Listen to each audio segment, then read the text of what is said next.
I want to talk to you today about whole well being for children in regards to looking at creating optimal states for children to thrive, um, and scaffolding the way we interject well being through their ecosystem, anchoring the child at the center where child is anchored in the center, and then we have the next layer of it, which is the first responders, which are the parents and that close vicinity.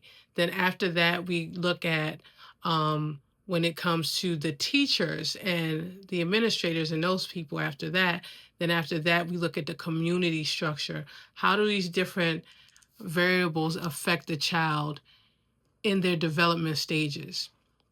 And according to Harvard Center of Development for Children, they said that early experiences of stress management and self care build resilience that lasts all the way up to adulthood, which is true. If we don't self regulate, if we don't do the things that we need to do, these issues can come up as we grow older. Being able to create relationships, being able to handle difficult situations. If we do not create those space for them to express themselves and also to process emotions, because children deal with big emotions, and sometimes they deal with things in their families, and it's hard for them to express, or maybe frustration not understanding homework or understanding things. Being able to support them through wellness. What does wellness look like? Creating a conducive, optimal state for the child to thrive. And I'm looking at more prevention purposes, because also we have seen children at like ages 10, children committing suicide, you know, due to like cyberbullying, or just, feeling stressed, from the short ages of 10 years old. So if we look beyond going to that, how can we prevent things like those happening while getting them at a young age? Creating those support system, also co-creating wellness with the child, asking their input too, because you're working together as a team. Never underestimate the power of a child's mind and their thoughts. Bringing in their funds of knowledge of the things that they grew up with, asking them how they best learn, what makes them feel safe. Psychological safety we find in most places, even at the jobs, is psychological. Say, do I feel safe enough to express myself?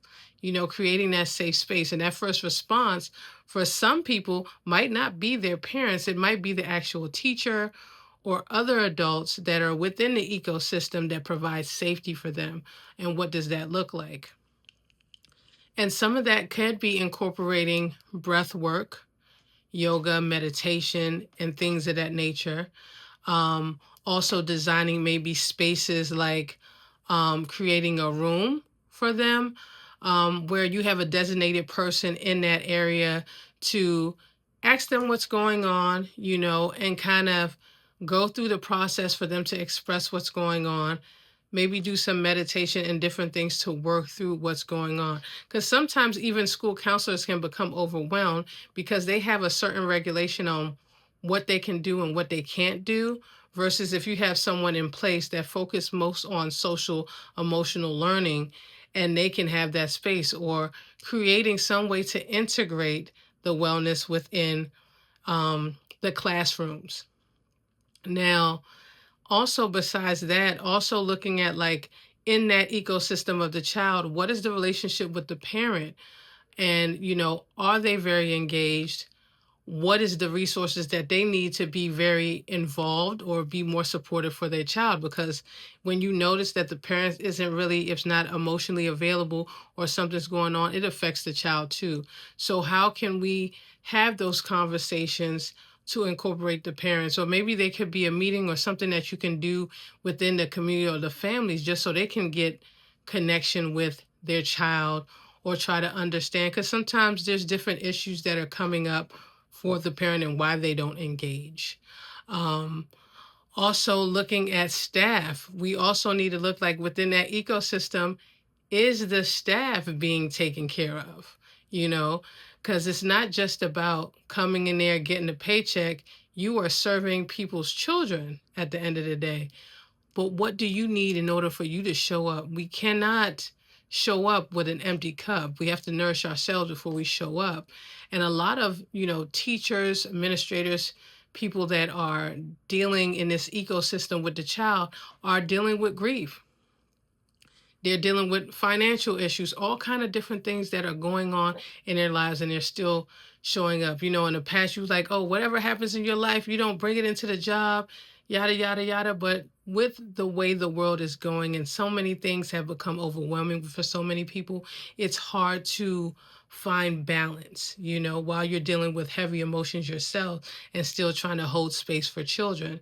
So looking at like, what does respite look like for the leaders that are in the ecosystem, uh, providing them their own space too. It could be a wellness space designed for them within the school system, where if they're doing their lunch, if they need to shift their environment just to feel like they're safe, creating this safe space for them to process what's going on, or just to rest or breathe and do some meditation for them, just to have that space. That could be something that you could co-design and ask them what do they need in that space. Also really understanding and remembering what the why is within your system and your network, because sometimes when we get to a certain point in our rankings or in leadership, we forget that the systems run with people, humans that have emotions and feelings, and finding, being intentional and being empathetic and having emotional intelligence. Not to say that not all leaders have them, some do, and some people don't have the capacity or have never learned how to be empathetic. So also doing, trauma informed training, empathetic training, empathetic leadership. What is emotional intelligence? Incorporating these things along with creating safe spaces for leaders to feel like they can express what's going on, but you must create these safe environments, because a lot of people don't feel open enough or safe enough to express what's going on. They need resources, they need support, and they feel like they're stuck. So, and also maybe even as leadership, creating maybe a suggestion box, then you're bringing in the funds of knowledge from everybody from, that's within your ecosystem. And your ecosystem also compiles of the people that actually do cleaning, like janitorial services, people with the lunch lady. All these different people play a role within the system of early learning, because these people interact with the children, whether they're giving them food,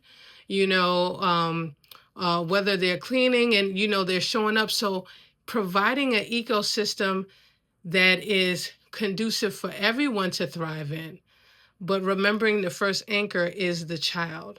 So what I'm proposing is that we look at wellness integrated within professional development. And if we integrate that and we emphasize supporting our employees so we can have high ROI, return on investment, because if we give them what they need, they're able to thrive and show up as their whole self, being seen and being heard. And for you understanding their why, and they also be anchored in their why. Because sometimes you go through a job for so long, you lose it and you just lose that passion for it again.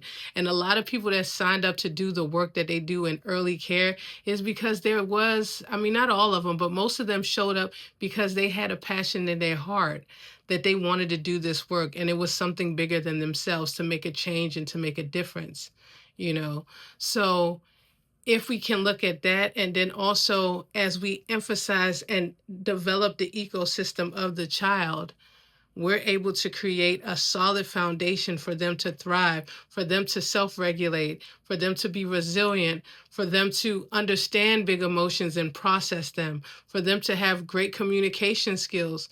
All these things that they're going to continue to evolve and develop in as they become an adult. Because we've seen issues where people have not been able to express themselves, and maybe they've not been able to be taught at home. Maybe the parents didn't have capacity, or they never learned to. But for us as, teachers, counselors, those who are, or volunteers, people that are doing the work in early learning, to create systems or frameworks to integrate within the system so everyone can thrive. But remembering the center focus is our children, because they are the future. And we want to create optimal state for them to be all that they can be and show up in this world as a wonderful, amazing human. So those are my thoughts in regards to implementing wellness. And I'm hoping that most school systems are starting to look at that. And it's just not to check on the box. It's actually embodying it and doing the work and getting the actual professionals that embody this and do this, specialize in this, so we can see actual results.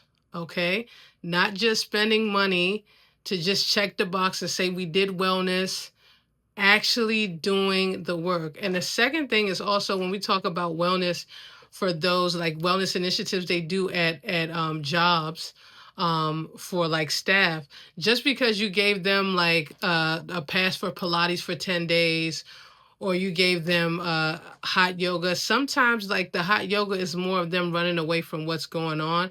Yes, they can get a workout in, but are they really checking about what's really going on with them? Is it really getting to the release and the respite they need, right? That's one point. Going to the gym, that's great, that's working out, but are we still talking about what's going on underneath the core, right? So even when it comes to the children, it's not a cookie cutter thing. One thing is not going to work for every child. So each child is case by case. So customizing what that wellness looks like. And that's why you have professionals like me and others who can help you, or we can co-create together what does wellness look like when you integrate it into professional development. So therefore, you have the support of the people that surround the ecosystem and the core of the ecosystem, which is the child. So thank you so much for listening. And I hope that together we can create more spaces for wellness in a safe environment. And thank you for all that you do in the world, supporting those, our young babies out here that are just trying to figure out life. Thank you for what you do, and definitely give yourself grace and a pat on the back, because you didn't give up, because it's not easy and the pay is not always the best, but you're still here and we value you. So thank you.